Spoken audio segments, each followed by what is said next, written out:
आज मुझे कुछ ऐसा फील आया कि हम इन 10 मिनट में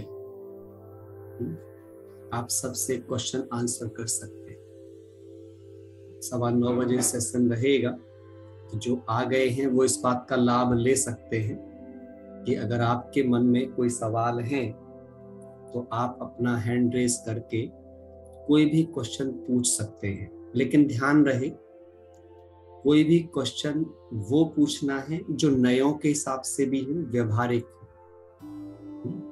जो पुरानों के क्वेश्चंस हैं वो हम तब लेंगे जब हमारा कम से कम आत्मा परमात्मा का पूरा हो जाएगा। यस, रेणु जी कुछ पूछना चाह रहे हैं, मैंने हैंड रेस देखा।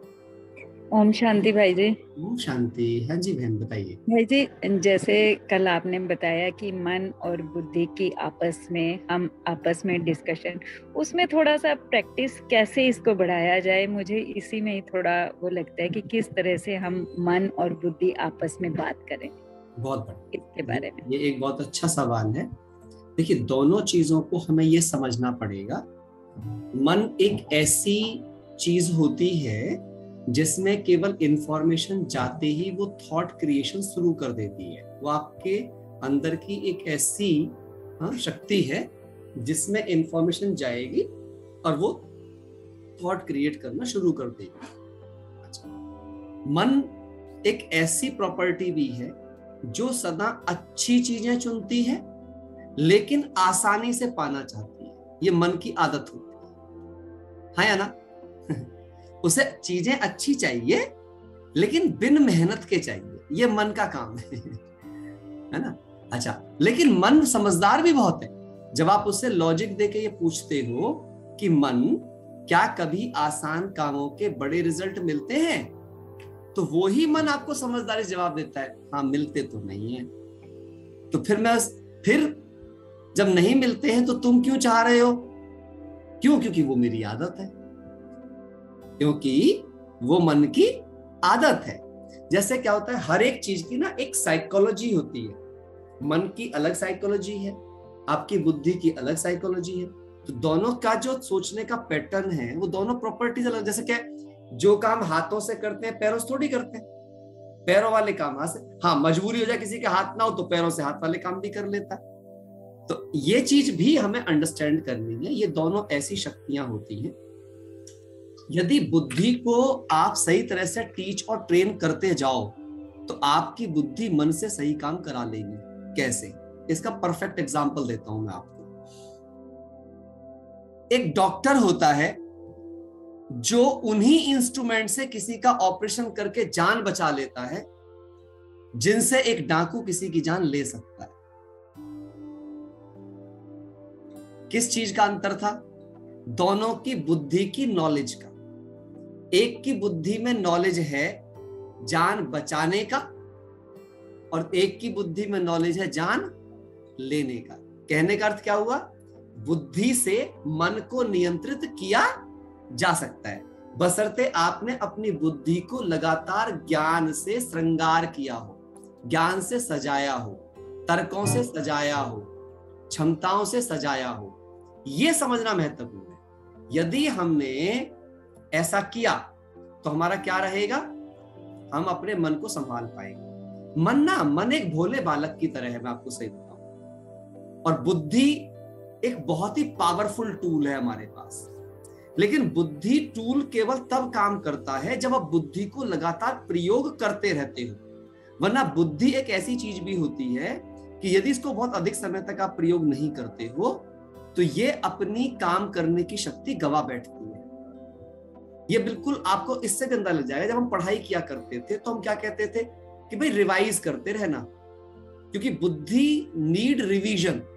अगर उसको आपने रिवाइज नहीं किया तो वो उसके स्टोरेज में जाके छिप जाएगी बात। और फिर क्या होगा कि जो मन मेरा अप फ्रंट है, मन अप फ्रंट है तो सबसे ज्यादा यूज किसका होता है दिन भर में? सबसे ज्यादा यूज मन का होता है। खाने का मन कर रहा है, पहनने का मन कर रहा है, जाने का मन कर रहा है, रहने का मन कर रहा है, सोने का मन कर रहा है, बात करने का मन कर रहा है, मन कर रहा है। और जो मन कर रहा है वो हम करते जा रहे हैं। तो ज्यादा हम किसकी सुन रहे हैं? मन की सुन रहे हैं। तो डोमिनेशन किसका हो जा रहा है? मन का। अच्छा, जब मन कर रहा है तो हम बुद्धि यूज नहीं कर रहे, आज से बस आपको क्या काम करना है, लिख लो। अगर आप चाहते हो कि बुद्धि और मन सही तरीके से काम कर सके आपकी, तो उसके लिए 3 शब्द लिख लो मेरे। मैं हमेशा यही काम करता हूं, स्टॉप, थिंक एंड एक्ट। रुकिए, सोचिए, फिर करिए, है ना। कहते हैं ना, करने से पहले सोचो, विचार करो, वही है बुद्धि का प्रयोग। अच्छा, अब रुकने के लिए क्या होगा? शुरुआत में आप रुक नहीं पाओगे। ऐसा नहीं है कि आज तक तो आपको आदत नहीं थी रुकने की, आप सोचो आज हमने क्लास कर ली तो इसी क्लास से ताकत आ गई, हम कर नहीं। इस क्लास से आपको एक समझ मिलेगी, लेकिन उस समझ के प्रयोग में आने में वक्त लगेगा, ये प्रैक्टिस मांगेगी। राजयोगा आपके लिए यही करेगा। धीरे धीरे आपको अपनी बुद्धि को प्रोग्राम करना आएगा, अर्थात आप बुद्धि को अच्छा भोजन देना सीखेंगे। इसके हिसाब से राइट थॉट, राइट स्क्रिप्टिंग करेंगे आप बुद्धि की, तब बुद्धि इतनी शक्तिशाली हो जाएगी कि वो मन से सही सवाल पूछना सीख जाएगी। आप लिख लो, यदि बुद्धि का नियंत्रण मन पे चाहते हो तो आपको एक आर्ट डेवलप करनी पड़ेगी अपने अंदर, टू आस्क राइट क्वेश्चंस। खुद से, दूसरों से नहीं, खुद से सवाल पूछना। जो व्यक्ति खुद से सही सवाल पूछता है वो उतनी जल्दी अपनी अंतर आत्मा के करीब पहुंचता है। उसी को कहते हैं सेल्फ रियलाइजेशन। आप सब लिख भी सकते हो, the key of self realization is to ask right questions. अर्थात स्व चिंतन की जो सीढ़ी है वो स्वयं से सवाल पूछने की कला है। जिस इंसान को स्वयं से प्रश्न करना आता हो वो सदा सदा के लिए अपने मन पर जीत पा लेता है। उसका मन उसकी आज्ञा मानना शुरू कर देता है। अंडरलाइन कर लेना मेरी इस बात को आप सब, ठीक है। क्लियर हुई वैसे बात? आप तक पहुंची मेरी बात? रेनू जी, क्लियर हुई आपको मेरी बात? कैसे होगा ये? But it will take time. आप ऐसा नहीं कह सकते मैं जिम गई थी और मेरी मसल तो बनी नहीं ऐसा नहीं कह सकते, है ना। कुछ भाई बहन हमारे पास आते हैं, वो ऐसे ही बोलते हैं हम इतने दिन से मेडिटेशन कर रहे हैं, हमारा अभी तो कुछ हुआ नहीं। अरे भैया, तुमने 50 साल तक मेडिटेशन किया ही नहीं, कचरा भरा पड़ा है, जम गया है वो खोपड़ी के अंदर, उसको निकलने में कुछ तो वक्त लगेगा ना। हाँ जी भाई जी। मैं हमेशा एक बात और कहता हूं, जो मैंने आपको हर बार एग्जांपल दिया है, कई बार देता रहता हूं। कीचड़ से भरा हुआ गिलास है, जन्म जन्मांतर की जमी हुई कीचड़ है, उसमें हाथ डालना नहीं है पर खाली करना है। तो पानी धीरे धीरे नहीं डालना, उसमें तेज चलती पानी की टंकी के नीचे रखेंगे, तब प्रेशर से जल खाली हो जाएगी, मिट्टी गलकर, और फिर उसमें शुद्ध जल भर जाएगा। ऐसे ही जो हमारा मन है, वहां हमारे हाथ भी नहीं जा सकते, कोई जूना भी नहीं जा सकता, कुछ नहीं जा सकता कि जाके उसको साफ कर ले। लेकिन उसके अंदर क्या भरी हुई है? जन्म जन्मांतर की संकल्पों की गंदगी भरी हुई है। और एक शब्द लिख लो आप सब अपनी डायरियों में, बार बार पढ़ा करो, थॉट ओनली रिप्लेस थॉट्स। केवल विचार ही विचारों को निकाल सकते हैं या परिवर्तित कर सकते हैं। इसका अर्थ हुआ आपको अपने पुराने सोचने के तरीके पर नए सोचने के तरीके को डालना पड़ेगा, जिसका परफेक्ट एग्जाम्पल के रूप में हमें कहानी सुनाई जाती है वाल्मीकि जी की। क्या सुनाई जाती है? कौन थे भाई वो? डाकू रत्नाकर थे। किसके लिए डाकू डाल रहे थे? अपने परिजनों के लिए। साधुओं ने कहा जाओ अपने परिवार वालों से पूछो क्या वो तुम्हारे इसमें भागीदार होंगे। और जाकर उन्होंने पूछा, उन्होंने कहा भाई हम क्यों होंगे भागीदार। अब आंखें खुल गई, रियलाइज हुआ यार ये मैं क्या कर रहा हूं, जिनके लिए कर रहा हूं यही मेरे भागीदार नहीं है, तो मैं किसके लिए क्यों करूं।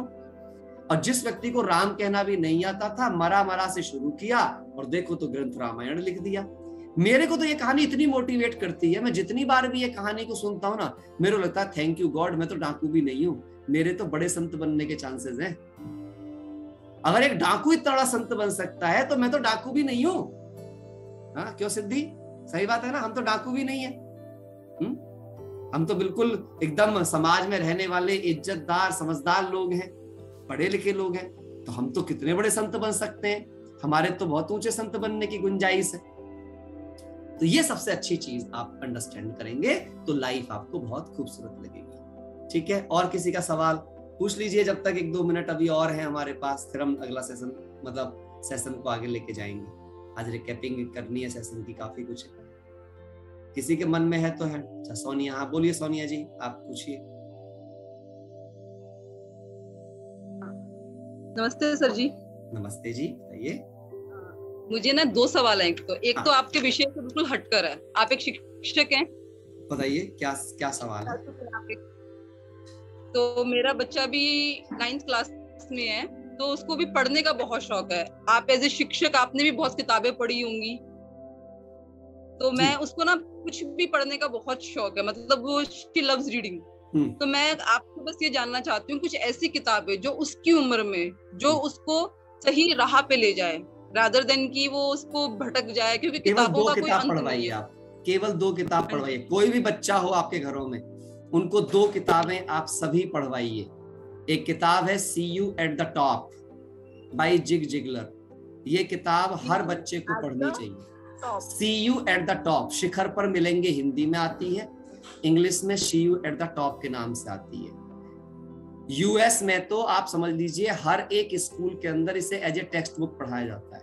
अगर आपने अपने बच्चों को पढ़ा दिया तो जीवन में वो अपने सपने डिजाइन करना सीख जाएगा, अनुशासन सीख जाएगा और लाइफ में बहुत कुछ कर पाएगा। और दूसरी किताब जो दुनिया की सबसे बड़ी रिसर्च मानी गई सेल्फ टॉक के ऊपर, what to say when you talk to yourself.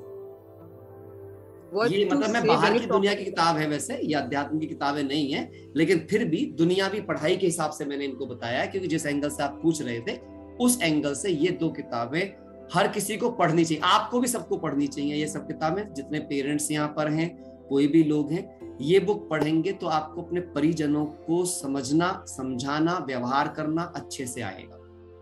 They will help you a lot. और बताइए। और सर दूसरा सवाल ये है, आपने अपने पहले उसमें बताया था, पहले सेशन में, कि हम आत्मा, हम हमेशा देने का, हमारा हमेशा जो प्रकृति है वो देने की है। वी आर अ गिवर जी। हम हमेशा हर एक से मांगते रहते हैं जी। कभी प्यार मांग रहे हैं, तो अगर मैं अपने परिवार वालों से अपने लिए इज्जत जी, रिस्पेक्ट मांग रही हूँ, तो इज इट रॉन्ग? बिल्कुल 100% रॉन्ग। केवल रॉन्ग नहीं, 100 का 100% रॉन्ग। क्योंकि इज्जत मांगने से नहीं मिलती, इज्जत कमाई जाती है। इज्जत is not a begging thing, respect is not a begging thing, respect is a earn thing. Respect हमारे कर्मों के आधार पर कमाई जाती है। महात्मा गांधी जी ने नहीं कहा कि तुम मुझे महात्मा का टाइटल दे दो या तुम मुझे महात्मा कहो। मदर टेरेसा ने नहीं कहा कि तुम मुझे सारे जहान की मदर बना दो। नहीं, उन्होंने सिर्फ अपने काम किए निस्वार्थ भाव से, और दुनिया उनके लिए मर मिटी, फिर इज्जत दी गई उनको। एक चीज और आपने बोला उन्होंने काम करे निस्वार्थ भाव से। जब मैं अपने परिवार के लिए ये काम कर रही हूँ निस्वार्थ भाव से, आप परिवार के लिए नहीं कर रही हो, आप अपने लिए कर रही हो। ये सारे लोग कॉन्सेप्ट अपनी डायरियों से निकाल के फेंक दो कि आप अपने परिवार को लिए। जब तक आप किसी दूसरे के लिए काम करते रहोगे तब तक आप एक्सपेक्टेशंस करते रहोगे उनसे। आप वो कर रहे हो जो आपको रोल मिला। जैसे एक मूवी के अंदर 2 एक्टर हैं, वो एक्टिंग करने आए हैं, दोनों एक्टर अपनी अपनी एक्टिंग कर रहे हैं क्योंकि उनको मिलने वाला है। आप जो कर्म करेंगी उससे आपका भाग्य निर्मित होगा, और आपके परिवार में जो व्यक्ति कर्म करेगा उससे उसका भाग्य निर्मित होगा। कर्म से भाग्य जुड़ा हुआ है, और आप कर्म के आधार पर इस परिवार में आई हैं, वरना आप मेरे परिवार में आ सकती थी और मैं आपके परिवार में आ सकता था। जिस परिवार में हमारा जन्म हुआ है वहां पर हमारे कर्मों का खाते का लेन देन है। ये अभी आगे चैप्टर आएगा। एक्चुअली क्या, अभी जब कर्म का सिद्धांत आप समझेंगी तब आप इस बात को समझ पाएंगी जो बात मैं कह रहा हूं। तो ये आगे आएगा, लेकिन इतनी बात समझ लीजिए कि हमें किसी से कुछ चाहिए ही नहीं। जब आप गिविंग जोन में रहेंगे, आप अपना रोल प्ले करिए, बस सामने वाले के रोल में इंटरफियर मत करिए। The world doesn't designed to dance on your conditions.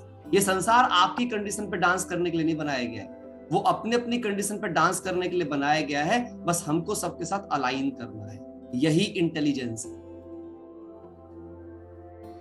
अभी आगे। और सर वो अलाइनमेंट में जो प्रॉब्लम आती है, क्योंकि अलाइनमेंट में कई बार हो जाता है प्रॉब्लम, नहीं मतलब एक हद तक हमें ऐसा लगता है कई बार हमारा सेल्फ एस्टीम ही खत्म हो गया, इतना अलाइनमेंट मतलब देते ऐसा लगता है कई बार कि बिल्कुल मतलब कहते हैं ना हम यूज हो रहे हैं, everybody is using me. Actually बहन, हम देने की बजाय ना हम एक्सपेक्टेशन के साथ देते हैं। यदि आप किसी को कुछ दे रहे हैं और बदले में आपको ये उम्मीद है कि उसको भी आपके लिए कुछ करना चाहिए, तो it is not giving, it is taking. Giving का मतलब ही होता है, गिविंग माना गिविंग। आप याद करिए, हम सबने बचपन से एक चीज पढ़ी थी, नेकी कर और दरिया में डाल। इसका क्या मतलब था? इसका मतलब सिर्फ यही था मेरी बहन कि हम सबको सिर्फ दें, जरा सी भी एक्सपेक्टेशन ना करें, कोई थैंक यू बोले इसकी भी एक्सपेक्टेशन नहीं। तब देखना, तब एक दिन आपको सारी दुनिया पूजेगी। लेकिन यदि आपने एक्सपेक्ट किया तो आपको पता ही है, इच्छाएं जहां पर होती हैं वो अच्छा नहीं बनने देती है। ये बड़ी गहरी चीज है, इसको अंडरस्टैंड करने में आपको थोड़ा सा भी टाइम लगेगा, है ना, इसको हजम करने में टाइम लगेगा। मैं अभी बताऊं, हाँ, ये सुनने में जितना आसान है, करने में उतना ही ज्यादा डिफिकल्ट है। मैं बिल्कुल एक्सेप्ट करता हूँ, आपकी जगह पर मैं था तब, भाई मुझे उतना समय हो गया इसलिए मैं आसानी से बोल पा रहा हूँ, क्योंकि मैंने बहुत अभ्यास किया है। 29 साल कहीं पे मैंने जीवन के लगाए हैं, आज मेरे लिए बोलना आसान हो पा रहा है। ऐसा नहीं था कि मैं पहले दिन से इतना आसान कर पा रहा था, मुझे भी धीरे धीरे चीजें समझ में आई, फिर मैंने इनको स्वीकार किया और आज मैं ये कर पा रहा हूँ। सो आप भी कर पाएंगे। धन्यवाद। जो आपने पूछा है, राइटर शिखर पे मिलेंगे कि राइटर जिग जिगलर हैं, और जो मैंने बोला था what to say when you talk to yourself, उसके शैड हेल्मस्टेटर हैं। शैड हेल्मस्टेटर एक की पीएचडी की थीसिस है, वो किताब पूरी पूरी। एक्चुअली हम जब स्वयं से बात करते हैं वे ही गंदी बातें करते हैं। आप दूसरों से बड़ी अच्छी बातें करते हैं, पर खुद के लिए हम नेगेटिव बातें ही करते हैं, और वो माइंडसेट नेगेटिव होने की वजह से। So self talk is the most important thing. जो व्यक्ति खुद के लिए अच्छा नहीं बोल सकता, उसके लिए कोई और भी अच्छा नहीं बोल सकता। ये आप हमेशा याद रखिएगा।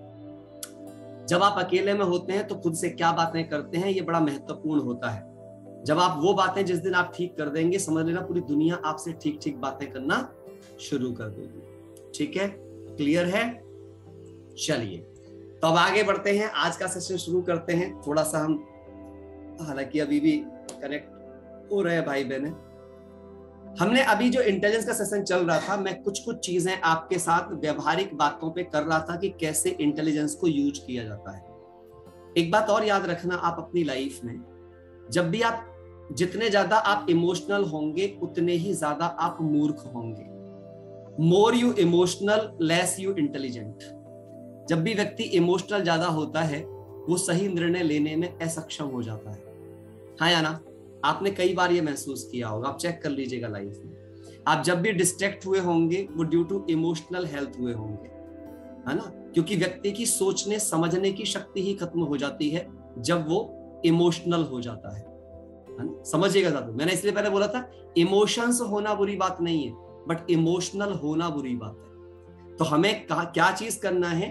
अपने इमोशंस को बैक्ड बाय अंडरस्टैंडिंग, समझ का पहरा बिठाना है। आप बस इस बात को लिख ले अपने पास, अपनी हर भावना के पीछे आप अंडरस्टैंडिंग लगा दीजिए, समझ लगा दीजिए, then it convert into feeling. Feeling तब वो फीलिंग में कन्वर्ट होती है। तो हमें समझना ये कि हमें फीलिंग को समझना पड़ेगा, और उसी जो फीलिंग इंटेलिजेंस होता है आपका, उसी को हम इंट्यूटिव इंटेलिजेंस कहते हैं। तो आज हमने कुछ स्लाइड्स प्रिपेयर की हैं ताकि आपका रिकैप भी हो जाए और ये पूरा चारों इंटेलिजेंस आपको समझ में भी आ जाए। ठीक है, तो मैं स्लाइड के माध्यम से जाता हूं क्योंकि आज उसको तैयार करवाया गया है ताकि आपके पास तक हम सही प्रकार से इसको थोड़ा सा डिटेल कर सके। तो यहाँ पे आप देख रहे हैं, हम बात कर चुके हैं इसके बारे में, लेकिन थोड़ा रिकैपिंग भी हो जाएगी इस बहाने से, और चीजें आपके पास राइट अप में भी आ जाएंगी ताकि थोड़ा सा क्लैरिटी आ जाए आपके पास। Intelligence and 4 type of intelligence. तो जैसा कि हम सब आपके सामने डिफाइन कर चुके हैं, डेफिनेशन हमने बताई थी आपको इंटेलिजेंस की, क्या? Using what ever you know in a right way, right place, at the right moment, with the right intention, in a right situation. यानी कि समय काल परिस्थितियों को समझने के बाद, है ना, हम सही तरीके से अपनी समझ का इस्तेमाल सिचुएशन में करके सफलता को प्राप्त करें, वही कहलाता है इंटेलिजेंस। जो भी आप जानते हैं, ये जरूरी कि आप सब कुछ जानें, आप जो कुछ भी जानते हैं बस उसे सही काल, सही परिस्थिति, सही मोमेंट में सही मनसा के साथ आप यूज करिए। आप कितना भी कम जानते हो, हर इंसान यहाँ पर किसी भी कार्य से बहुत ऊंचा बन सकता है, किसी भी कार्य से बहुत ऊंचा बन सकता है। वो किसी भी पैशन को फॉलो करके दुनिया में नाम कमा सकता है, कहीं पर भी जा सकता है, कितना भी बड़ा बन सकता है ना? तो इसको समझने के लिए एक और खास बात है, ये समझिए, ये ट्रू इंटेलिजेंस की पहचान होती है। आपको देखा होगा लोग ना दुनिया में झूठे बहुत हैं, है ना? वो जो नहीं है वो दिखने का प्रयास करते रहते हैं। और जो वो है उसको छिपाते रहते हैं। लेकिन ट्रू इंटेलिजेंस क्या कहता है आपको? If you don't know that you don't no, अगर आपको पता है कि आपको नहीं पता है तो स्वीकार कर लेना ट्रू इंटेलिजेंस।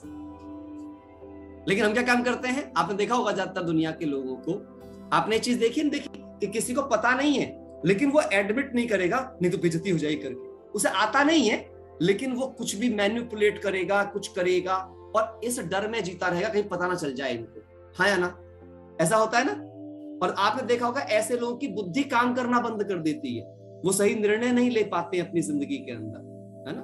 तो ये बड़ी समझने की बात है जिंदगी में। अगर आप सुकून की जिंदगी जीना चाहते हैं ना, तो आप मेरा फॉर्मूला लिख लीजिए। आप लाइफ में सुकून की जिंदगी जीने का मतलब है, अगर आपको कुछ नहीं आता है ना तो कह दो मुझे नहीं आता है। ये सबसे अच्छी विद्वता है। जो विद्वान व्यक्ति होता है वो दिखावा नहीं करता, वो अपनी कमियों को भी उतनी सहजता से स्वीकार करता है जितनी सहजता से अपनी उपलब्धियों के लिए वो दूसरों से अच्छा सुनना पसंद करता है। आप समझ पा रहे हैं मेरी बात? मैं आपके पास तक सही बात पहुंचा पाया हूं? यानी कहना क्या है, if you don't know what you don't know then admit it. तुरंत स्वीकार कर लो मुझे नहीं आता, है ना? अगर आपने गलती से जो आपको नहीं आता वो दिखने का प्रयास किया तो आपकी पर्सनैलिटी पूरी की पूरी डिफॉर्म हो जाएगी, और जो भी आप करना चाहते हो उसको आप कभी कर नहीं पाओगे। अंडरस्टैंड वेरी केयरफुली जो मैं आपसे बात कर रहा हूं। समझ आ रही है मेरी बात? नहीं समझ आई हो तो मेरे से पूछ लीजिए आप। सब क्लियर है? क्लियर है तो हाथ हिला दीजिए, नहीं क्लियर है तो मुझे बता दीजिए। परंतु यह कठिन काम है क्योंकि हमें झूठा दिखावे की आदत पड़ जाती है। एक्चुअली हमको लगता है अगर हमने सच स्वीकार कर लिया ना तो हमारी इज्जत चली जाएगी। दोस्त, वो इज्जत नहीं जाएगी बल्कि सामने वाला आपको बहुत प्यार करेगा। मैं आपको अपना एक एग्जांपल देता हूं। पहले क्या होता था, जैसे मैं क्योंकि हिंदी मीडियम से पढ़ा हुआ था तो मेरी इंग्लिश बोलने में हमेशा से परेशान रही है। ऐसा नहीं, मैं आज भी इंग्लिश में बिल्कुल फ्लुएंट नहीं हूँ कि मैं फ्लो में मैं बात करता रहूं। तो मेरे को बहुत शर्म आती थी सबके सामने, क्योंकि मेरे साथ के ज्यादातर सब इंग्लिश में बात करते थे, तो मेरे को बहुत झिझक होती थी करके, है ना? तो मेरे को लगता था कि भाई मैं तो अब, फिर मैं छिपाने की कोशिश करता था, मैं दिखावा करने की कोशिश करता था। तो उसमें या तो मैं चुप रहता था, और चुप रहने चक्कर में मैं अपने को एक्सप्रेस नहीं कर पाता था। अंदर डरता रहता था कि अगर इसने बात करी, कोई मेरे को इंग्लिश में बात करता था, मेरे बिजनेस में भी कोई बात करता था तो भी मैं डरता था कि इसको प्लान कैसे करके मैं बताऊंगा चीजों को लेकर। कोई ज्ञान इंग्लिश में बात करता था तो भी मैं डरता था अंदर अंदर। लेकिन एक दिन मैंने सोचा कि भाई चाइनीज में बात करते हैं, जापानीज में बात करते हैं, ठीक? वो ट्रांसलेटर रख लेते हैं, उन्हें कभी अपने कॉन्फिडेंस में वो नहीं होता। मैं क्यों दूसरों जैसा बनने का कोशिश करूं? जब आना होगा तब आ जाएगा। और मैंने फिर क्या करना स्टार्ट किया, जब भी कोई मेरे सामने आता था और वो बहुत अच्छी इंग्लिश बोल रहा होता था, मुझे इंग्लिश समझ में आती है, आप कितनी अच्छी इंग्लिश बोल लो, कितना ही फास्ट बोल लो, मुझे समझ में आती है और मैं कम्युनिकेट भी मिक्स करके कर लूंगा, लेकिन मैं फ्लो में नहीं कर सकता बिल्कुल जैसे जनरल लोग बात कर लेते हैं। तो मैंने अब क्या कहना स्टार्ट कर दिया, देखिए आपकी इंग्लिश बहुत अच्छी है, और जैसे आपकी इंग्लिश अच्छी है ना, ऐसी मेरी हिंदी बहुत अच्छी है ना? क्या हम ऐसा करें, आप जिस भाषा में कंफर्टेबल आप उसमें बात करो। क्या आपको हिंदी समझ में आती है? अगर वो बोलता है हाँ आती है, तो क्या मैं आपसे हिंदी में बात कर सकता हूँ, या मैं मिक्स करके बात कर सकता हूँ अगर आपकी परमिशन हो? आप बिलीव नहीं करोगे, लोगों को इतना अच्छा लगने लगा मेरे साथ में, वो कहते थे क्या ऑनेस्ट बंदा है ये, और मेरे ज्यादा अच्छे संबंध बने। मैं आपको क्या बताऊं, मैंने बहुत अच्छे बिजनेसेस आए उसके बाद। और जब मैं डर के इंग्लिश वाले को प्लान नहीं दिखाता था, घबराता था, चीजें करता था, एडमिट नहीं करता था कि मुझे नहीं आता है, और मैं दिखावा करने की कोशिश करता था, तब मेरी सफलता कम हो जाती थी। और जब से मैंने ये करना स्टार्ट कर दिया, जब कोई बहुत अच्छी बात कर रहा होता है, मेरे से नहीं बोल रहा था, तो मैं उसको बोलता हूँ क्या मैं आपसे मिक्स बात कर सकता हूँ? उसको सुन के इतना अच्छा लगता है, वो बोलता है हाँ हाँ बिल्कुल बिल्कुल, नो प्रॉब्लम एट ऑल। मैं थैंक यू सो मच, आपने मुझे बात करने में कंफर्टेबल किया। अब मैंने क्या किया, उसका दिल जीत लिया। देखिए, जब आप सच स्वीकार करते हो तो आप लोगों के दिलों में रहते हो, लेकिन जब आप वो होते नहीं हो और वो दिखने की कोशिश करते हो तो उसका सबसे बड़ा नुकसान ये होता है कि लोग घर जाके आपका मजाक उड़ाते हैं। देखो, बोलना तो आने रहा था, बोलने की कोशिश कर रहा था, देखो ऐसे गलत सेंटेंस बोल रहा था, तो वो आपकी रिस्पेक्ट नहीं करते हैं। हाँ या ना? तो ये दुनिया को समझिए आप, ये दुनिया जो नहीं है वो दिखने की कोशिश करती है और इसका वो स्ट्रेस लेती रहती है, इसका वो फियर लेती रहती है। मैंने जिस दिन से ये लोगों को बोलना शुरू किया, मेरा डर ही खत्म हो गया, डर ही खत्म हो गया। तो याद करिए, ट्रू इंटेलिजेंस का मतलब ही होता है फियरलेस। लिख लीजिए अब इस बात को। और फियरलेस आप तभी हो सकते हैं when you admit it. If you don't know that you don't know, then admit it that you don't know. आपको नहीं पता है तो नहीं पता है, क्या फर्क पड़ गया। जैसे आप बताइए, अगर आपको वो नहीं पता है जो वो सोच रहा है कि आपको पता है, तो उसको भी तो बहुत कुछ वो नहीं पता है जो आपको पता है। ये तो कितना अच्छा तुक्का हो गया ना, तुकबंदी होगी पूरी अच्छी वाली। जो आपको पता है वो उसको नहीं पता है, जो उसको पता है वो आपको नहीं पता है, तो इसमें कौन सी बड़ी बात हो गई। सही बात है कि नहीं। जैसे मैं आपको ना मुझे अभी जोक भी याद आ गया। जैसे एक नाविक था, वो एक बहुत पढ़े लिखे आदमियों को नाव में ट्रेवल करा रहा था नदी के अंदर। तो वो प्रोफेसर साहब उससे पूछते हैं, अच्छा आप फिजिक्स के बारे में ये सब चीज जानते हो, है ना। कहता नहीं जी, मैं तो पढ़ा लिखा ही नहीं हूँ। कह रहे अच्छा चलो कोई बात नहीं। फिर पूछा, अच्छा आप ताजमहल के बारे में जानते हो। बोले नहीं, मैं तो कभी नहीं गया वहां पे, उसके जानते। बोले तुम्हारी तो आधी जिंदगी बेकार हो गई थी। उसके बाद फिर किसी और प्लेस का नाम पूछता है, वहां के बारे में जानते हो। कहता है कि नहीं। तो बोले तो तुम्हारी तो 75 जिंदगी बेकार हो गई। उसके बाद फिर एक और जगह के बारे में पूछता है, कहता है नहीं 100% ना, 75 पे रुक जाता है। फिर वो पूछता है थोड़ी देर बाद नाविक, कहता तैरना जानते हो। कहते नहीं।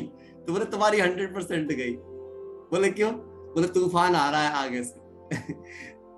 समझ आ रही है बात। तो ये कभी ना दिखावा करने की कोशिश मत करो, है ना। Don't try to show you that you are very much intelligent, है ना। अदरवाइज क्या होगा, कोई ना कोई नाविक भी आपको शक्ल दिखा देगा आईने में कि आप क्या हो और आप कहां तक जा सकते हो।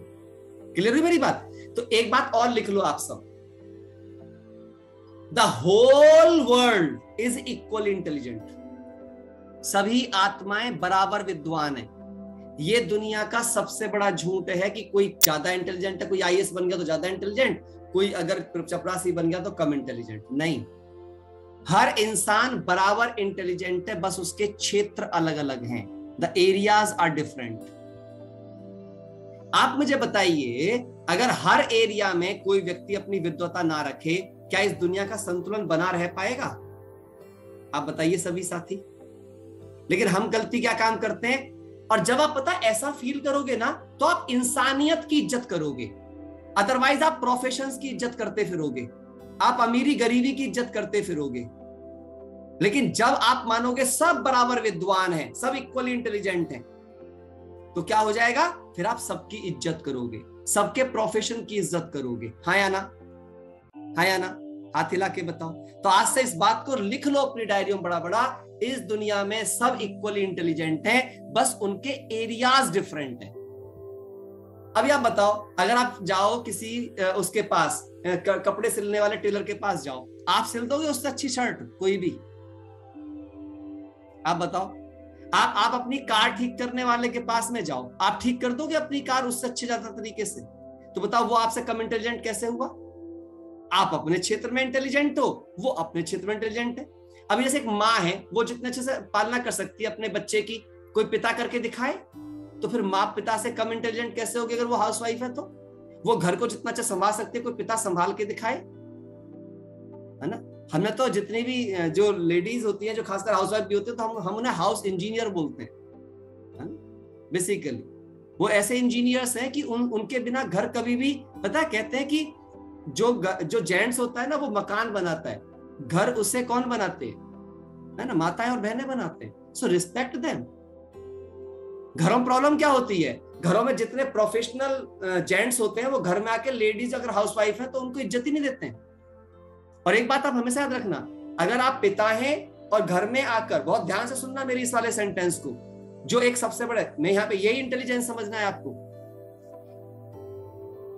जब तक आप पति पत्नी हैं, आपस में आप क्या कह ले रहे हैं, क्या नहीं कह ले रहे हैं, बहुत कम मैटर करेगा। लेकिन यदि आप माता पिता बन गए हैं और आपके घर में एक बच्चा भी है, और फिर अगर पिता माता के विषय में कुछ भी अपशब्द या साधारण शब्द बोलते हैं, या माता पिता के विषय में साधारण शब्द बोलती है, तो आपको पता है कि आप मात पिता शब्द का अपमान कर रहे हैं, जिनको कि भगवान का दर्जा दिया गया है। ना किसी पिता को मां को बच्चों के सामने गलत बोलने का अधिकार है, ना मां को पिता को गलत बोलने का अधिकार है। अगर वो ऐसा करते हैं तो बच्चे की नजर में क्या कर रहे हैं, एक दूसरे का रिस्पेक्ट गिराने का काम कर रहे हैं। यही मूर्खतापूर्ण गतिविधियां होती रहती हैं हम सबके घरों में। इंटेलिजेंस आपको इन सब चीजों को समझने में मदद करता है। इसलिए क्या बोला गया इसके अंदर, what ever you know, using at a right time, at a right place, in a right situation, at a right moment, with the right intention. और जब आप ऐसा नहीं कर पाते, जैसे मां से पिता ने कुछ कह दिया, इमोशनल हो गई, अब गुस्से में कुछ भी बोल देगी मां, गुस्से में क्या हुआ, इमोशनल हुआ, गुस्सा आया, मुख से कुछ भी बोल दिया, यही मूर्खता की पहचान है। Stop, think and act. रुकिए, सोचिए, फिर करिए। यह फॉर्मूला अगर आपने अपनाया, आप जिंदगी में कभी भी अपना इंटेलिजेंस खराब नहीं होने देंगे। सो ट्रू इंटेलिजेंस ये हो गया। अब हम बात करते हैं कि टाइप ऑफ इंटेलिजेंस की। तो 4 टाइप का इंटेलिजेंस होता है ना, हम सभी जानते हैं, मैं कई बार बता ही चुका हूं, तो रिवीजन के लिए है। रैशनल इंटेलिजेंस, जिसको IQ कहा जाता है, यानी कि लर्निंग वाला इंटेलिजेंस जिसको हम बोलते हैं, कॉन्शियस इंटेलिजेंस जिसको हम बोलते हैं। दूसरा होता है आपका इंट्यूटिव इंटेलिजेंस, है ना। बेसिकली वैसे तो ये फेमिनाइन ट्रेट कहते हैं, क्योंकि माताओं बहनों को ज्यादा टचिंग्स आती हैं, उनको फीलिंग के आधार पे वो ज्यादा चलती है, भावनाओं। आप देखना, बच्चा कहीं दूर होगा, उसे कुछ परेशानी होगी, माँ फील कर लेगी, उसका इंट्यूटिव इंटेलिजेंस ज्यादा होता है, वो जल्दी कैच कर लेती है क्या होने वाला है या क्या हो रहा है उसके परिजनों को, ये उनमें ज्यादा पाया जाता है, इसलिए वंदे मातरम है। इमोशनल इंटेलिजेंस, EQ, भावनाओं का लेन देन, ये सबसे खतरनाक इंटेलिजेंस है। अगर ये गड़बड़ाया ना, तो ना आपका इंट्यूटिव काम करेगा, ना आपका रैशनल काम करेगा। दोनों इंटेलिजेंस को डिस्टर्ब करने वाला इंटेलिजेंस का नाम है इमोशनल इंटेलिजेंस। इसीलिए भावनाओं की समझ होना बहुत गहराई से जरूरी होती है, जो हम आप सबको इसी के अंतर्गत ट्रेंड करेंगे। इसलिए हम इतना टाइम लगा रहे हैं, ताकि आप जिस राजयोग की पढ़ाई पढ़ रहे हो, राजयोग की पढ़ाई केवल कोई धार्मिकता की पढ़ाई नहीं है, ये पढ़ाई सचमुच में पूरा मनोविज्ञान है, ये पूरा पूरा आपके बुद्धि का विज्ञान है, ये पूरा पूरा आपके बिहेवियर का विज्ञान है, आपके हैबिट का विज्ञान है, ये समझना है, कैरेक्टर का विज्ञान है। और चौथा होता है स्पिरिचुअल इंटेलिजेंस। स्पिरिचुअल माना स्पिरिट का इंटेलिजेंस, अर्थात आत्मीयता का इंटेलिजेंस, अर्थात इनफाइनाइट इंटेलिजेंस, अर्थात इटर्नल इंटेलिजेंस, जिसको कोई डिस्ट्रॉय नहीं कर सकता, जिसे कोई मार नहीं सकता, क्योंकि ये 2 चीजों के कम्युनिकेशन से बनता है, you and God, you and supreme, इन दोनों चीजों के कम्युनिकेशन से डेवलप होता है स्पिरिचुअल इंटेलिजेंस। और याद रखना, it is a super power. Basically ये इंटेलिजेंस डेवलप होने के बाद आपके बाकी तीनों के तीनों इंटेलिजेंस अलाइन हो जाते हैं, एक लाइन में आ जाते हैं, जिसकी वजह से फिर आप जीवन में हर फैसला सही समय पर सही तरीके से कर पाते हैं और अपने सभी कामों को ठीक तरीके से परफॉर्म कर पाते हैं। समझ आ रही है मेरी बातें, आप सब तक पहुंच रही है ना।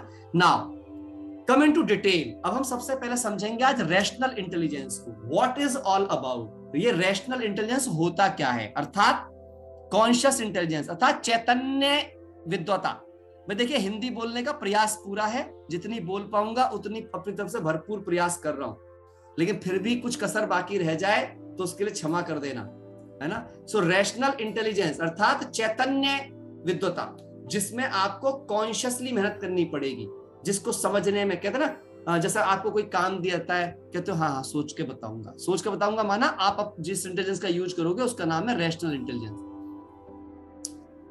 बेसिकली ये इंटेलिजेंस जो होता है, it develop in the school classrooms as well as in the school of life. ये आपके जो पढ़ाई जो होती है स्कूलों में, जो हम बच्चे जाते हैं पढ़ने के लिए, वहां पर जो भी हम पढ़ाई करते हैं, अर्थात कुछ भी चीज आप लर्न करते हैं अपनी जिंदगी में, स्कूल ऑफ लाइफ की बात कर लो, चाहे आप अपने स्कूल ऑफ सब्जेक्ट्स की बात कर लो, वहां पर जिस इंटेलिजेंस की आपको जरूरत पड़ने वाली है, उस इंटेलिजेंस का नाम होता है रैशनल इंटेलिजेंस। ये वो समझ होती है जिसके आधार पर आप सब्जेक्टिव लर्निंग करते हो, अर्थात कोई भी चीज आप पहली बार लर्न करते हो, लिख लीजिएगा इस बात को अपने पास, कोई भी चीज जब आप पहली बार लर्न करते हो, it only through rational intelligence. चाहे सब्जी बनाना, चाहे रोटी बनाना, चाहे सुई धागा चलाना, चाहे झाड़ू पोछा करना, चाहे कार साफ करना, कार चलाना, कुछ भी जो आप रोड क्रॉस करना, साइकिल चलाना, कुछ भी काम जो आप पहली बार करते हो, उसके लिए जिस इंटेलिजेंस की आपको जरूरत होती है उसका नाम आईक्यू होता है, रैशनल इंटेलिजेंस होता है। ये इंटेलिजेंस कैसे काम करता है? ये intelligence information, experiences, thought and reasons को क्या करता है? यूज करता है, और उनको यूज करने के बाद एक निर्णय पर पहुंचता है, टेक अ डिसीजन। लेकिन इसमें क्या लगता है? Conscious effort and conscious mind. इसका मतलब क्या है? आपको एक सावधानी की जरूरत होती है, एक अटेंशन की जरूरत होती है, ये क्योंकि ये मुश्किल होता है। ये दिमाग हारता बहुत जल्दी है, इस बात को लिख लीजिएगा। मैं एक बात गहराई से आपको बता दूं, जो आपका रैशनल दिमाग होता है ना, क्योंकि इसे ज्यादा मेहनत करनी पड़ रही होती है समझने के लिए, इसे आता नहीं है। और ये थकता क्यों? थकने का बताता हूं। कभी भी रैशनल इंटेलिजेंस सीखने से नहीं थकता है। एक्चुअली मेरे सीखने के साथ में ना एक चीज चल रही है, जैसा भी बहन बात कर रहे थे, रेनू बहन, हमारा ना माइंड भी चल रहा है साथ में, माइंड। अच्छा, मन को आदत पड़ी हुई है कैसा? आलसी जीव है मन। मन क्या चाहता है? आसान काम से बड़ा रिजल्ट। अब जैसे ही बुद्धि की मेहनत लगती है तो मन साथ छोड़ना शुरू कर देता है। एक्चुअली बुद्धि को काम करने के लिए मन के लगन की जरूरत पड़ती है। अंडरस्टैंड करना, मैं गहरी बात बता रहा हूं, सब ध्यान से सुनिएगा, डाइवर्ट मत होइएगा। अगर मन की लगन काम नहीं कर रही होगी तो बुद्धि अपना काम ठीक से नहीं कर पाएगी। अच्छा, मन क्या कहता है? अरे छोड़ ना, क्या फालतू की मेहनत कर रहा है, आसानी से कुछ चीज ढूंढ, नहीं सीखेगा तो क्या फर्क पड़ेगा। वो अब आपको ऐसे तर्क देना शुरू कर देगा ताकि आप ना सीखो, आप मेहनत ना करो। मन हमेशा मेहनत का अपोज करता है, और क्योंकि मन का प्रयोग ज्यादा किया गया है, याद करना, हमारे दो हाथ, जिसने सीधा ज्यादा प्रयोग किया सीधा ताकतवर, उल्टा प्रयोग किया उल्टा ताकतवर। मन का प्रयोग हमने ज्यादा किया है, मन की बात हमने ज्यादा सुनी है, इसलिए मन इतना ताकतवर हो गया है कि वो ऐसे ऐसे तर्क देगा बुद्धि को, जिससे बुद्धि कंफ्यूज हो जाएगी और वो मन की बात मानने को मजबूर हो जाएगी। और मन की बात बार बार मान मान के अपने माइंड में आपने उसका एक और सबऑर्डिनेट तैयार कर लिया, जिसका नाम इंप्रेशंस होता है। बार बार कर्म कर करके जो आपकी आदतें बन चुकी होती हैं, जो इंप्रेशन प्रिंट हो चुके होते हैं आपके माइंड के ऊपर, वे भी माइंड की उस कमजोरी का सहारा बन जाते हैं। अब मन की लगन का साथ मिलता नहीं बुद्धि को, तो बुद्धि क्या करती है? थक जाती है। अच्छा, बुद्धि की खास बात एक है, मन और बुद्धि, इन दोनों की खास बात बताता हूं आपको, ये मैं बोर्ड बताता हूं आपको। इन दोनों में बड़ी गहरी कोऑर्डिनेशन होती है। देखिए, मेरी कोशिश आपके पास तक हर एक बात पहुंचाने की है। कुछ भूल जाया करूं या कुछ चीज आपकी समझ में ना आया करे, प्लीज क्वेश्चन में पूछ लिया करो, क्योंकि मैं कोई बहुत नोट्स वोट्स नहीं है मेरे पास। जो कुछ मेरा अनुभव है मैं उसके आधार पे चलता रहता हूं। यहाँ पे ध्यान दीजिएगा, ये आपका मन है, ये प्लस आपकी बुद्धि है। इन दोनों की एक खास बात होती है, ये बिना थके कब काम कर सकते हैं? बिना थके तब ही काम कर सकते हैं। लिख लीजिएगा सेंटेंस, कर सकते हैं जब इन्हें मन माफिक रिजल्ट मिले। जब इन्हें मन माफिक रिजल्ट मिले, मन माफिक यानी कि जैसा मन चाहता है, मन माफिक रिजल्ट आए, अर्थात कंफर्टेबल रिजल्ट आए, उपलब्धियों वाला रिजल्ट आए, अचीवमेंट वाला रिजल्ट आए, मान सम्मान बढ़ाने वाला रिजल्ट आए। कहने का अर्थ यह है कि मन बुद्धि तभी तक किसी काम को लगातार करती है जब तक उसका रिजल्ट आता है। अगर रिजल्ट आना किसी भी कारण से डिले हुआ या नहीं आया, तो सबसे पहले ये मन जो है ये साथ छोड़ना शुरू कर देता है, क्योंकि ये क्या होता है? ये आराम पसंद होता है, आराम पसंद। इसकी जो आराम पसंदी की आदत होती है, अब ये बुद्धि को कहना शुरू करता है, क्यों मेहनत कर रहा है, छोड़, किसी और तरीके से ढूंढ। और फिर ये मन क्या करता है? इसको आसान रास्ते दिखाने शुरू कर देता है, आसान रास्ते, और वो होते हैं प्लेजर वाले रास्ते, प्लेजर वाले रास्ते, शॉर्ट टर्म प्लेजर वाले रास्ते। लाइक मूवी देख लो, दोस्त से बात कर लो, यहां घूमने चले जाओ, ऐसे रास्ते दिखाना शुरू कर देता है खुशी के लिए। एक्चुअली जो खुशी इस रिजल्ट से आने वाली थी, इस रिजल्ट से क्या मिलने वाली थी मुझे? एक खुशी, उपलब्धि वाली खुशी मिलने वाली थी मुझे। लेकिन मन बुद्धि ने क्या किया? यहाँ पे इसे चाहिए था, रिजल्ट चाहिए था, बस खुशी। इसने कहा क्यों है भाई इतना भटक रहा, चल तेरे को खुशी करा के लेके आता हूँ। इसलिए कोई कहते हैं कॉमेडी मूवी देख लो, कोई बोलते हैं दोस्त से बात कर लो, कोई बोलते हैं पिकनिक चले जाओ, तो मन ऐसे रास्ते दिखाता है। अब इससे दिक्कत क्या होती है, हम इस मन की बात मान लेते हैं थोड़ी देर के लिए, ये मनवा के यहाँ घुमाने फिराने ले जाता है हमें, हम यहाँ चले जाते हैं। अच्छा, अब घूम फिर गए, खुशी आ गई हमारे पास में थोड़ी देर के लिए, लेकिन इतनी देर में बुद्धि का कोई काम नहीं रहता, क्योंकि जब तक आप मन वाले काम कर रहे होते हो वहां पे बुद्धि लगाने की जरूरत ही नहीं होती, क्योंकि वहां सब कुछ प्रीपेड होता है, वहां सब कुछ प्रीपेड होता है, वहां कुछ ना आपको बनाना पड़ रहा होता है, ना दिमाग लगाना पड़ रहा है, सब बना बनाया जाके एंटरटेन करना है बस आपको, वहां आपकी कोई मेहनत नहीं है। ध्यान सुनना, बड़ी गहरी साइकोलॉजी है ये समझ में आ गई ना, पूरी जिंदगी समझ में आ जाएगी आज ही आपको। अब बुद्धि जब यूज नहीं हो रही होगी तो धीरे धीरे बुद्धि क्या हो रही होगी, बुद्धि गोइंग डाउन, बुद्धि गोइंग वीक, बुद्धि की सोचने समझने की शक्ति घटनी शुरू हो जाती है और मन की लालसा बढ़नी शुरू हो जाती है, मन की लालसा बढ़नी शुरू हो जाती है, मन का आलस्य बढ़ना शुरू हो जाता है, मन की कमी कमजोरी बढ़ना शुरू हो जाती है और मन ये दिखा देता है, देखा मैंने तुझे कितनी आसानी से मजे करा दिए। और यहां से मेरी बुद्धि कंफ्यूज की स्टेज में आना शुरू हो जाती है और धीरे धीरे बुद्धि की निर्णय शक्ति और ये सारी शक्तियां घटना शुरू हो जाती है। तो ये समझने की बात है कि अगर मन और बुद्धि को काम करने के बाद रिजल्ट नहीं मिलता तो फिर मन जल्दी से इसे आसान रास्ते दिखाना शुरू कर देता है। और यहां पर जरूरत पड़ती है, आप सब लिख लीजिएगा, आपको एक शक्तिशाली इंटेलिजेंस की, जिससे कि आप अपने मन की काउंसलिंग कर सको। उस समय मन से आप एक सवाल पूछ सको, मन शॉर्ट टर्म प्लेजर चाहिए या लॉन्ग लाइफ हैप्पीनेस? लिख लीजिए सवाल। जब भी कभी आपका मन आपको किन्हीं भी टेम्परेरी प्लेजर की तरफ लेके जाए तो उससे हमेशा यह सवाल पूछना, शॉर्ट टर्म प्लेजर चाहिए तुम्हें या लॉन्ग लाइफ हैप्पीनेस?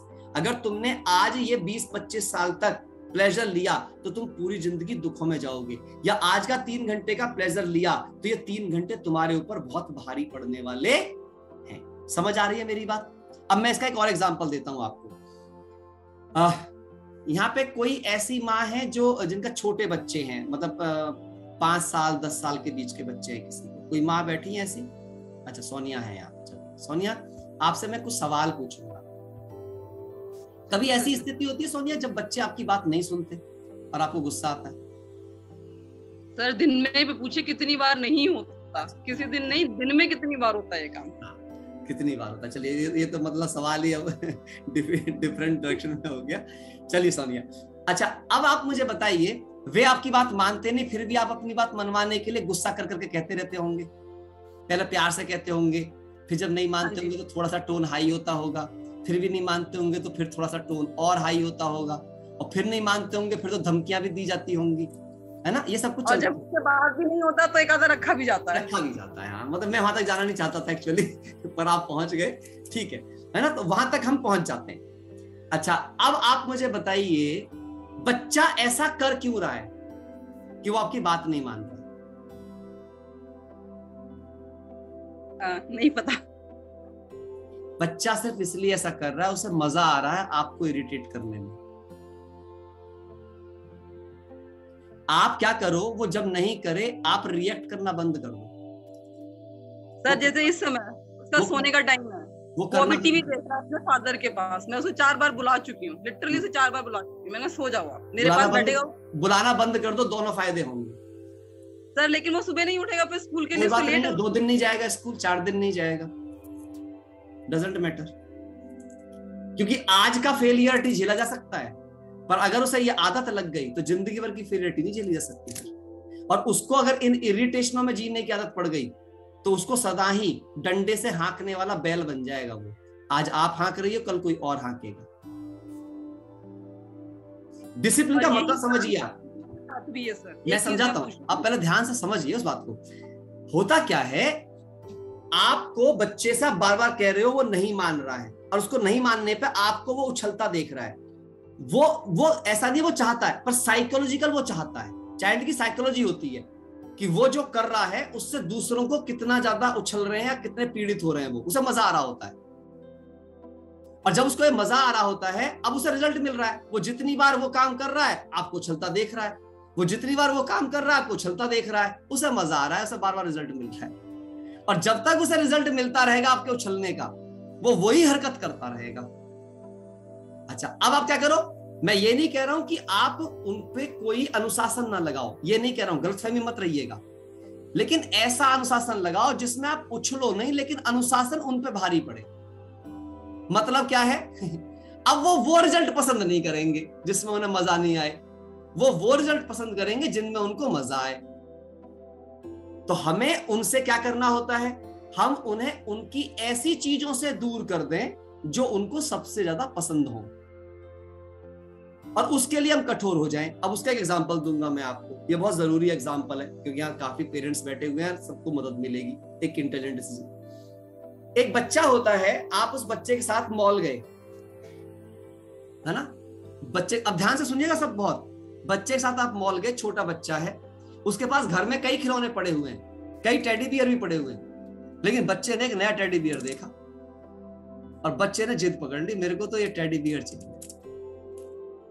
अब आपने क्या कहा? नहीं नहीं नहीं दिलाना, एक बार मना कर दिया। बच्चे ने क्या कहा? नहीं नहीं मेरे को तो चाहिए। आपने कहा नहीं नहीं बहुत है घर के अंदर। अब तो उसने क्या किया? जमीन पे लेट गया, रोना गाना सब शुरू कर दिया उसने, मेरे को तो ये टेडी बियर चाहिए। अब आप क्या करोगे? आपको बड़ी शर्म लगेगी, यार सब देख रहे हैं ये क्या कर रहा है, कलेश कर रहा है, लेकर के दे दो इसे फटाफट।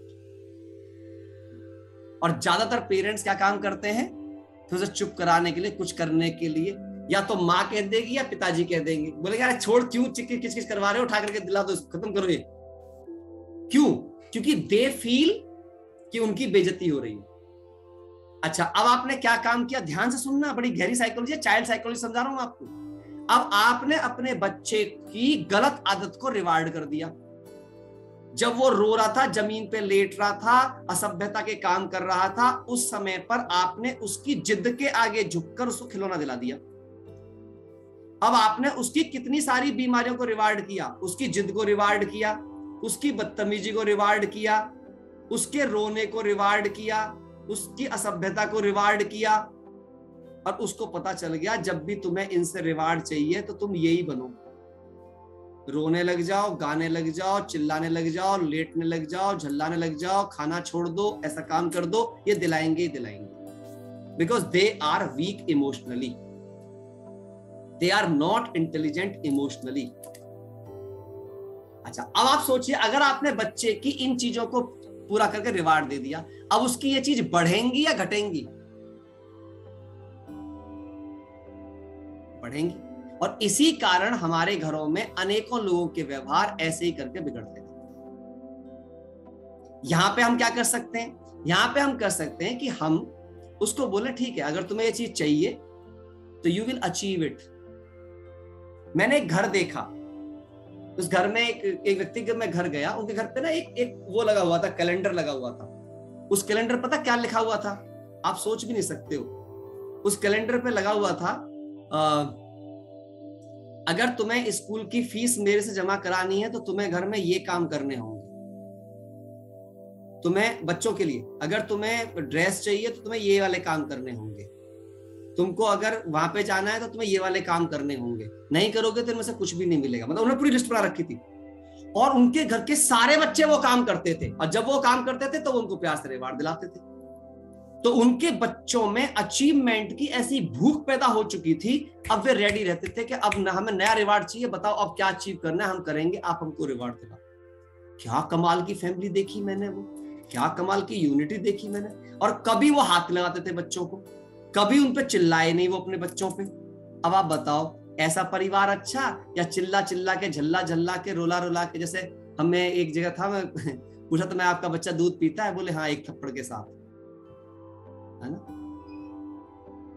थप्पड़ के साथ दूध पिलाना इंटेलिजेंट डिसीजन नहीं है। थप्पड़ से आप दूध तो पिला लोगे, लेकिन उस दूध का फर्क उस बच्चे की हेल्थ पर कुछ भी नहीं पड़ने वाला है। समझ पा रहे हैं आप मेरी बात को या नहीं?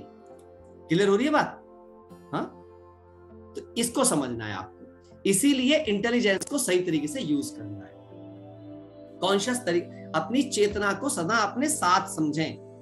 सो it's a logical but a slow way to make a decision. ये लॉजिकल माइंड होता है आपका, तार्किक माइंड होता है, तर्क देने वाला दिमाग होता है, परंतु इसके द्वारा लिए गए निर्णय बहुत स्लो होते हैं। ये कभी भी फास्ट डिसीजन नहीं ले पाता है, हमेशा सोच विचारने में ही टाइम जा जाता है। अब ये एक एग्जांपल समझ सकते हो आप, जैसे आप जब रोड क्रॉस कर रहे होते हो, है ना, अपना क्रॉसिंग द रोड, ये आपका रैशनल इंटेलिजेंस से होता है। आपको पता रहता है गाड़ी कब तक आ जाएगी मुझ तक। अच्छा, जो रैशनली वहां पर अवेलेबल नहीं होता, ध्यान से सुनिएगा, जो गाड़ी की स्पीड को और अपने टाइम को कैलकुलेट नहीं कर पाएगा वो एक्सीडेंट का शिकार हो जाएगा। जैसे आप कार में जब ओवरटेक कर रहे होते हो, रैशनल इंटेलिजेंस जरूरी है वहां पर, ना वहां पे इमोशनल काम करेगा, ना इंट्यूटिव काम करेगा वहां पे, ना कोई स्पिरिचुअल काम करेगा।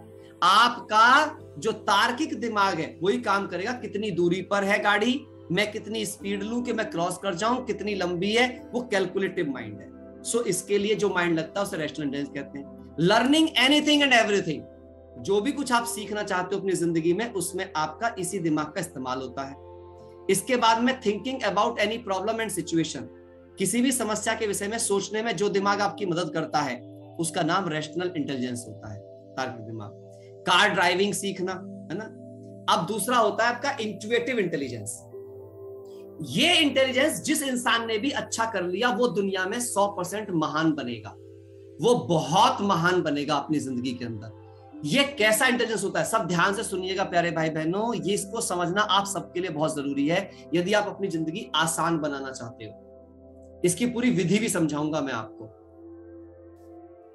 बेसिकली ये रिसर्च कहती है, मैं नहीं कह रहा हूं, रिसर्च देखिए, पढ़िए जो राइट साइड में जो इमेज आपको दिख रही है, research reveals intuition is the highest form of intelligence. ये आपकी विद्वता की अर्थात आपकी बुद्धिमानी की सबसे ऊंची स्टेज होती है, और ये स्टेज अगर कोई डेवलप कर ले अपने अंदर तो वो विश्व पर राज्य करने के लायक बन जाता है, अर्थात यानी वो सबके दिलों पर राज करने वाला बन जाता है। ये बड़ी इंपॉर्टेंट बात है, इसको समझना।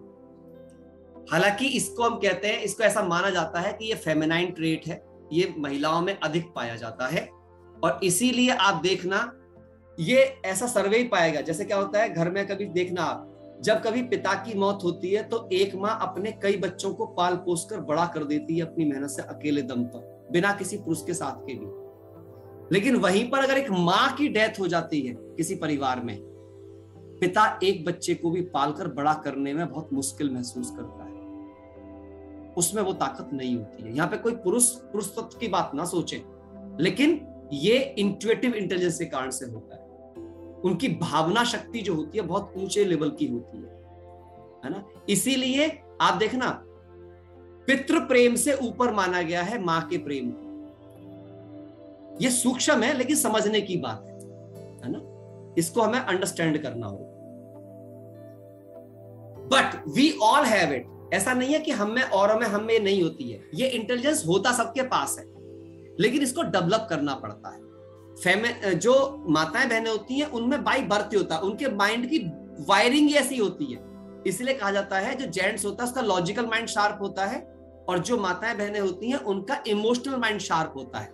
इसलिए कभी भी देखना आप घरों के अंदर भी जेंट्स बहुत कम मिलेंगे जिनके भक्ति भाव मिलेंगे, लेकिन महिलाएं का भक्ति भावना ज्यादा होती है कंपेयर टू किसी भी जेंट्स के। अब यहाँ पे क्या है, but we all have it but to develop it. अभी सोचना, अभी आगे आप सोचोगे हम सब आत्मा हो जाएंगे, कोई पुरुष और स्त्री नहीं है, सब आगे जाके समझेंगे। लेकिन क्योंकि वो बॉडी है दो, तो उन दो बॉडी की वायरिंग इस तरीके से है, जो माइंड की वायरिंग है, जो ब्रेन की वायरिंग है, वो इस तरीके से है, जिसमें कौन सा माइंड कैसे काम कर रहा है।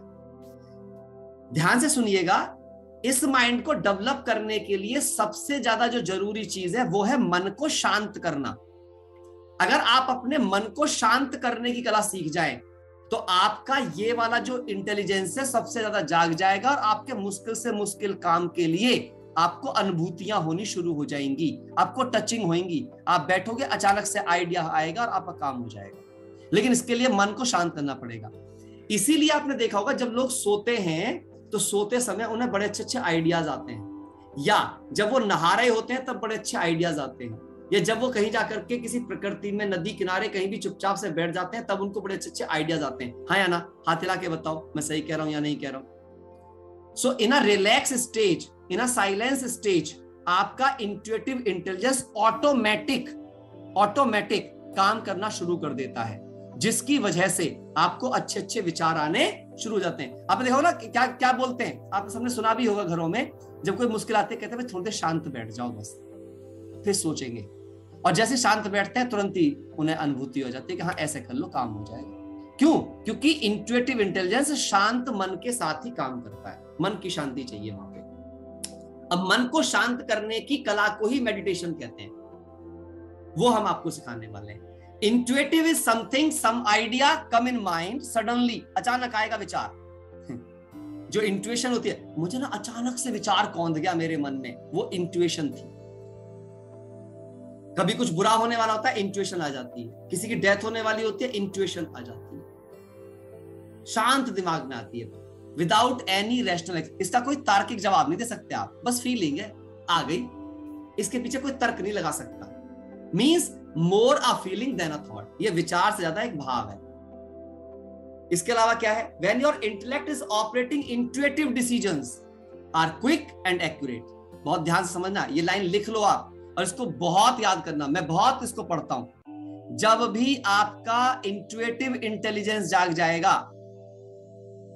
जब आपका ये इंटेलेक्ट काम करना शुरू कर देगा इंट्यूटिव रूप में, तो आपके जो डिसीजंस होंगे वो बहुत जल्दी भी होंगे और एकदम परफेक्ट भी होंगे, जब आपकी बुद्धि शार्प हो जाएगी। इसमें इंट्यूशन क्या चीज है? लिख लीजिए, ability to hear that wisdom which help on discerning of truth and lie.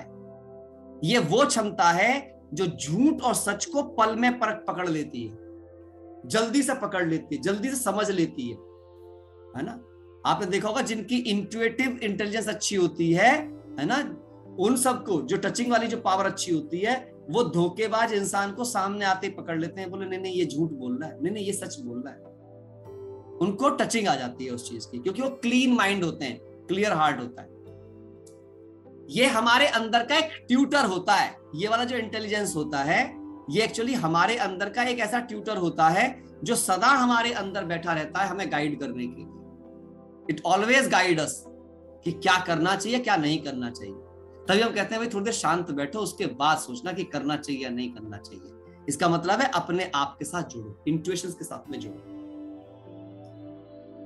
ये मैं आपको बता ही चुका। इसको डेवलप करने के लिए साइलेंट और रिलैक्स माइंड चाहिए। और राजयोगा मेडिटेशन स्क्रिप्टिंग, जो हम स्क्रिप्टिंग मेडिटेशन कराते हैं, मैं आपको सिखाऊंगा स्क्रिप्टिंग मेडिटेशन। स्क्रिप्टिंग मेडिटेशन से आप अपने माइंड को जल्दी से शांत कर सकते हैं, और आप जितनी जल्दी अपने माइंड को शांत कर पाएंगे, आपका ये इंटेलिजेंस जाग जाएगा जो आपके सब कामों को आपके लिए आसान बना देगा आपकी जिंदगी में। It will make all your works easy for you.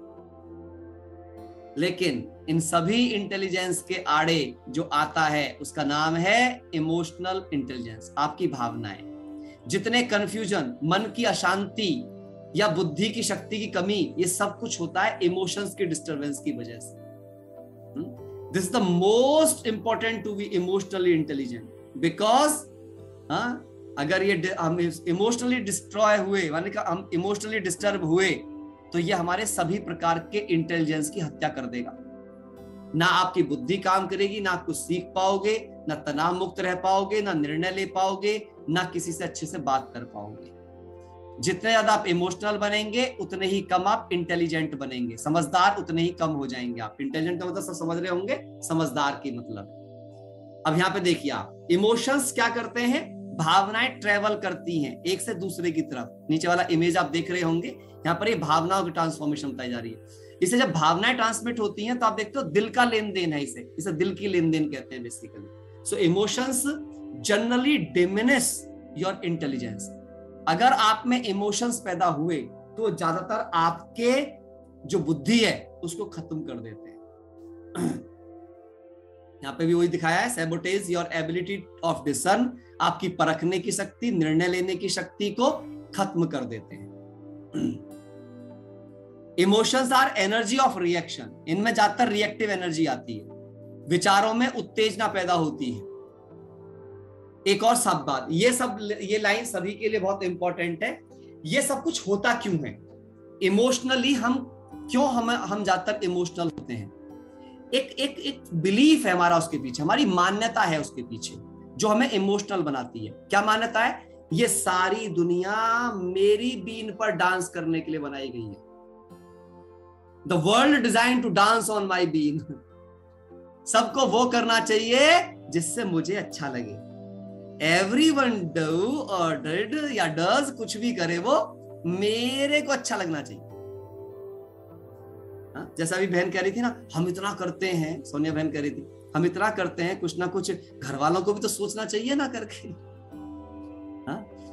दुनिया के 2 सबसे बड़ी मूर्खताएं हैं, लिख लो आप, जो इमोशंस में हम लेके चलते हैं। एक पास्ट के बारे में सोचना और एक दूसरों को कंट्रोल करने के बारे में सोचना। दोनों ही असंभव काम है। क्या कोई किसी को कंट्रोल कर सकता है?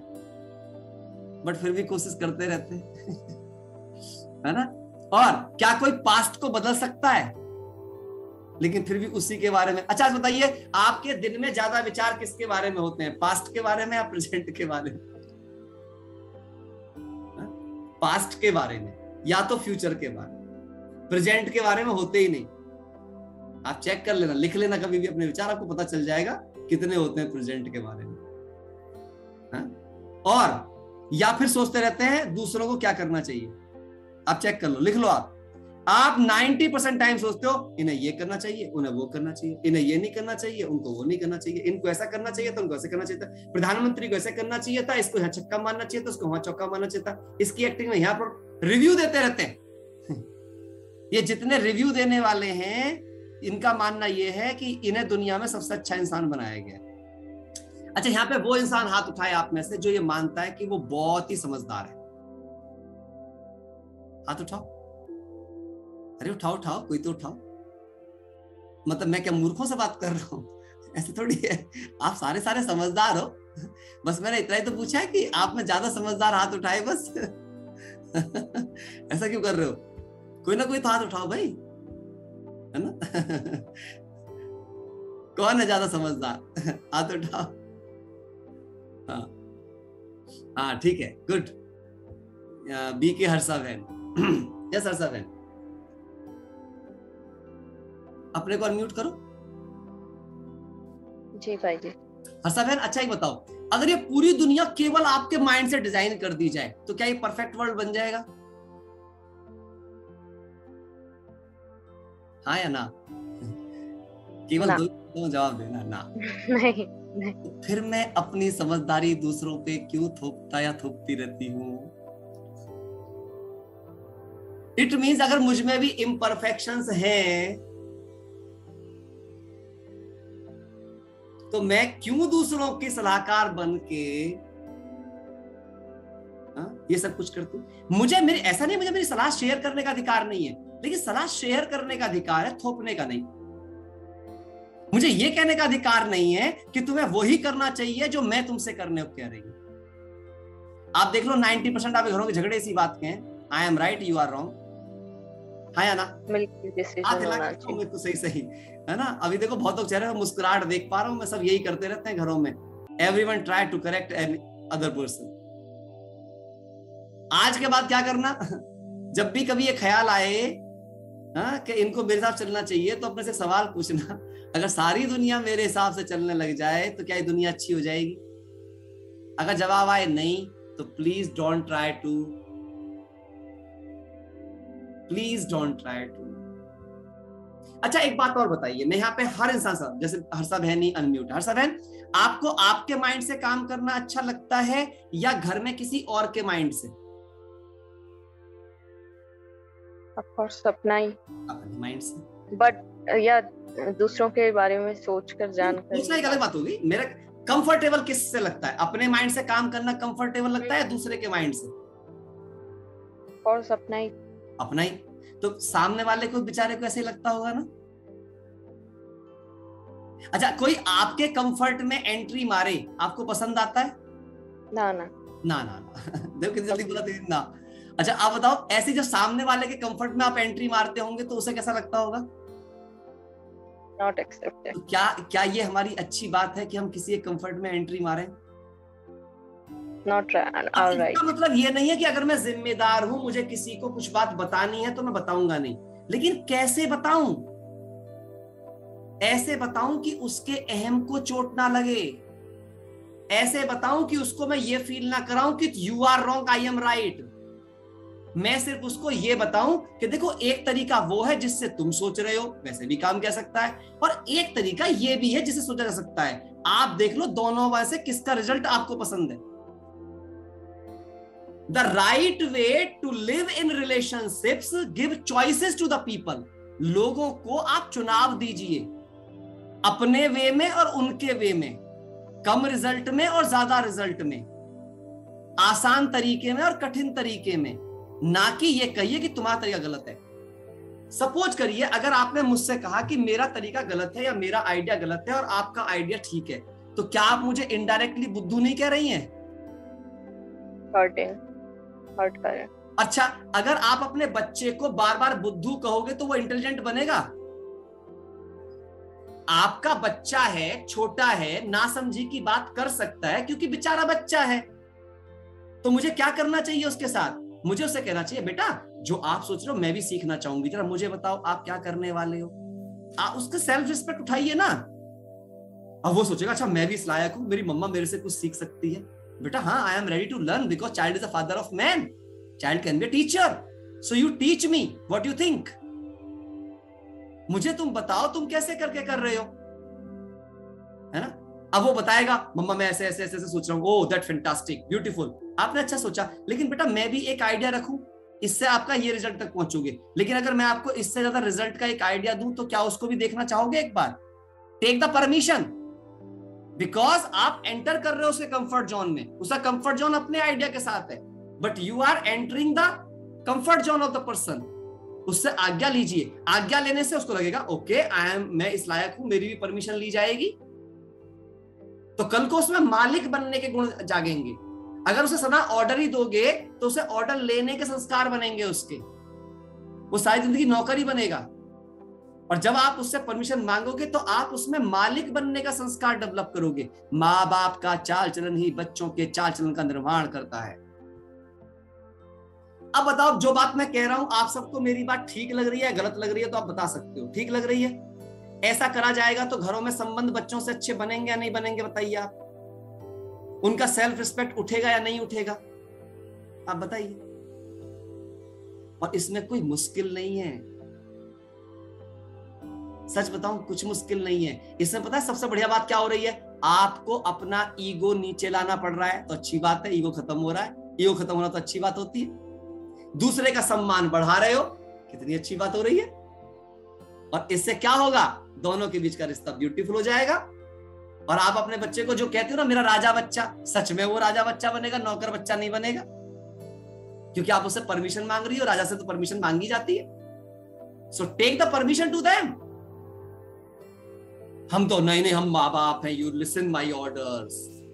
नौकर बनाओगे उसे, बनाते रहो। So don't give order to your child. उनके साथ शेयरिंग करो, उनसे लर्न करो, उनको अपना शेयर करो, तब देखो आप क्या रिश्ता बनेगा आप दोनों के बीच का। ठीक है, समझ आई मेरी पूरी बात? तो हमने आज 3 इंटेलिजेंस को अंडरस्टैंड किया, रैशनल, इमोशनल, इंट्यूटिव। कल हम लर्न करेंगे डिटेल में स्पिरिचुअल इंटेलिजेंस को, and who am I and who is God. हम उस तरफ बढ़ रहे हैं अब धीरे धीरे। एक्चुअली मैं व्यवहारिक चीजों के साथ जाना चाहता हूं। मैं आपको राजयोग इसलिए नहीं सिखा रहा हूं कि आप कितने बड़े देवता बन जाओगे, पहले सही से मनुष्य बनना है हमें सबको, है ना। देवता हम बाद में बनेंगे। अभी तो हम, अगर आप ईमानदारी से अपना आकलन करोगे ना, जितने हम बीके भाई बहन भी बैठे हुए हैं वो भी अपना ईमानदारी से आकलन करना और पूछना क्या मैं अभी सचमुच में मतलब कहना नहीं चाहिए, प्लीज क्षमा कर देना, कान पकड़ रहा हूं मैं अपने, लेकिन फिर भी आप अपने आप के लिए पूछना क्या मैं रियल में अभी सच्चा ब्राह्मण भी बन पाया हूं, मतलब एक अच्छा इंसान भी बन पाया हूं क्या? देवता तो बहुत दूर की बात है। इसलिए मैं हमेशा कहता हूं हमारा लक्ष्य सुखदेव बनना, हम सबको सुख देने वाला। ठीक है, कुछ और किसी को पूछना है? शायद लोपा बहन ने हाथ उठाया था। लोपा बहन कुछ पूछना था क्या? भाई जी पूछना नहीं था, वो ट्रिक से एक्चुअली बच्चे बहुत ज्यादा सेटल हो गए हैं। मैं आपको फॉलो करती हूँ ना, तो इसीलिए मैं शेयर करना चाहती कि सबको कि जब से मैंने वो सारे चीजें करी बहुत ज्यादा मुझ में भी पेशेंस डेवलप हुआ।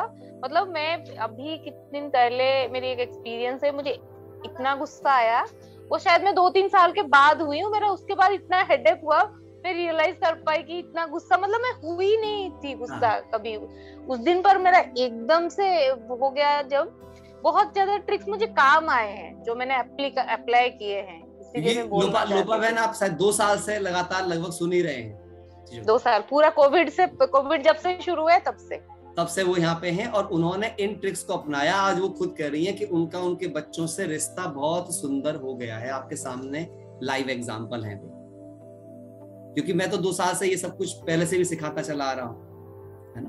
तो ये सब चीज समझनी है बस आपको। फिर देखो कैसे, अरे इतने सुंदर रिश्ते हो जाएंगे आपके कि आप क्या कहोगे, एक एक रिश्ते में जान आ जाएगी। लेकिन पहले खुद को बदलना सीखो। हम बदलेंगे तो जग बदलेगा। हाँ, सही बात है ना। तो चलिए सभी हम 1 मिनट का डीप साइलेंस करते हैं, और आज ऐसा महसूस करते हैं, फील करो कि गॉड की मुझे ब्लेसिंग्स आई हैं, और मेरा रैशनल, इमोशनल और इंट्यूटिव इंटेलिजेंस जाग गया है। सब देखो अपने अपने अंदर, सुंदर मन, सुंदर बुद्धि भगवान ने वरदान में दी है। क्लीन माइंड, कोई बोझ नहीं है मन पर, सबके लिए प्यार है, सब अच्छे हैं। 1 मिनट के लिए आंखें बंद करके देखो, सब अच्छे हैं, सब बिल्कुल मेरे ही जैसे हैं, कोई छोटा बड़ा नहीं है, सब बराबर बुद्धिमान हैं, बस उनके क्षेत्र अलग अलग हैं। देखो कितना सुंदर दिख रहा है ये संसार, कोई झगड़ा नहीं, कोई ऊंच नीच नहीं है, सब एकदम प्यारे हैं, सुंदर हैं, सब मेरे अपने हैं।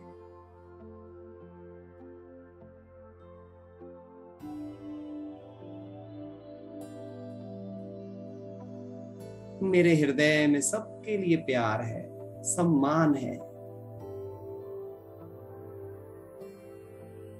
मेरी बुद्धि सही समय पर सही निर्णय लेती है।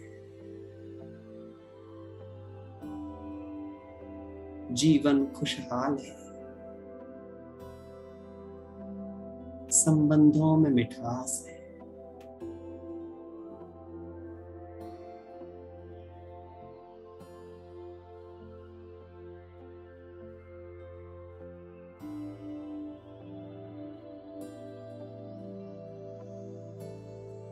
ओम शांति, ओम शांति।